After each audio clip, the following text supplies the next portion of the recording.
Hi friends, welcome to my channel. మన ఛానల్లో ఆలు ఫ్రై చేసుకుందాం ఫ్రెండ్స్. దానికి ముందుగా మనం స్టవ్ మీద కడాయి పెట్టుకొని కడాయిలో కొంచెం ఆయిల్ వేసుకోవాలి ఫ్రెండ్స్. ఆయిల్ బాగా హీట్ అయిన తర్వాత దానిలో తాలింపు గింజలు వేసుకుందాం. తాలింపు గింజలు brown colour, golden brown colour వచ్చేంత వరకు ఫ్రై చేసుకుందాం ఫ్రెండ్స్.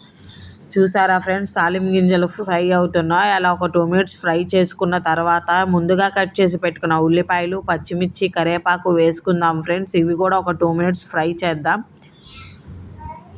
చూసారా ఫ్రెండ్స్, ఉల్లిపాయ, పచ్చిమిర్చి, కరివేపాకు ఫ్రై అవుతున్నాయి. తాలింపు గింజలు కూడా వేగిపోయాయి. చూడండి, కలర్ బాగా కనిపిస్తుంది. ఇప్పుడు దీనిలో తగినంత పసుపు, కొంచెం సాల్ట్ వేసుకుందాం. దీన్ని ఒకసారి కలుపుకుందాం ఫ్రెండ్స్.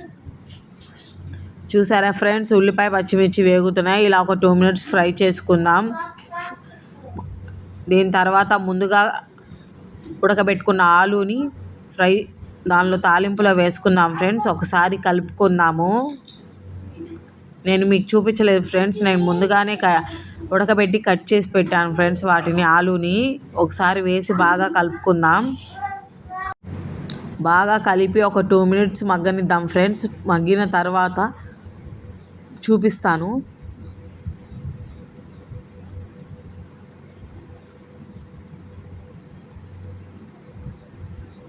చూసారా ఫ్రెండ్స్, బంగాళదుంపలు బాగా ఉడుకుతున్నాయి. దీనిలో నుండి లైట్గా ఆయిల్ కూడా రిలీజ్ అవుతుంది ఫ్రెండ్స్. ఇవి ఇంకొంచెం ఫ్రై అవ్వనిద్దాం ఫ్రెండ్స్. అలా మన ఛానల్ ఇంకా సబ్స్క్రైబ్ చేసుకొని వాళ్ళు సబ్స్క్రైబ్ చేసుకోండి ఫ్రెండ్స్. నేను చూపించే కర్రీస్ మీకు నచ్చినట్టయితే లైక్ అండ్ షేర్ చేయండి ఫ్రెండ్స్. అలాగే ఎలా ఉన్నాయో ట్రై చేసి కామెంట్ చేయండి. నన్ను సబ్స్క్రైబ్ చేసుకుంటేనే నేను ముందు పెట్టే వీడియోస్ కూడా మీకు వస్తాయి ఫ్రెండ్స్. చూసారా ఫ్రెండ్స్, ఆలు బాగా ఫ్రై అయింది. లైట్ అండ్ గోల్డ్ కలర్ వస్తుంది. ఇప్పుడు దానిలో ముందుగా దంచి పెట్టుకున్న చిన్నులపాయలు వేసుకొని ఒకసారి కలుపుకుందాం. అలాగే 2 మినిట్స్ మగ్గనిద్దాం ఫ్రెండ్స్. ఎందుకంటే చిన్నులపాయ కూడా పచ్చివాసన పోవాలి కాబట్టి.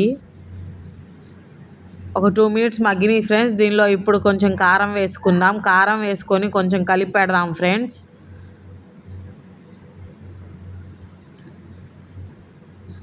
చూడండి ఫ్రెండ్స్, ఆలు బాగా ఫ్రై అయ్యాయి. ఇది మనం అన్నంలో కలుపుకోవడానికి కూడా వస్తుంది ఫ్రెండ్స్. రసంలో నంచుకొని కూడా తినొచ్చు. ఒకసారి నేను చూపించిన విధంగా ట్రై చేయండి ఫ్రెండ్స్. చాలా బాగా కుదురుతుంది. ట్రై చేసి ఎలా ఉందో కామెంట్ చేయండి ఫ్రెండ్స్. చూడండి, ముక్కకు ముక్క అతుక్కోకుండా ఎంత బాగా వచ్చిందో ఆలు ఫ్రై. ఒకసారి ట్రై చేయండి ఫ్రెండ్స్. చూసారా ఫ్రెండ్స్, ఎంత బాగుందో కర్రీ. కలర్ కూడా బాగుంది.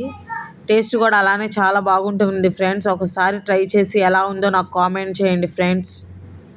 Thank you.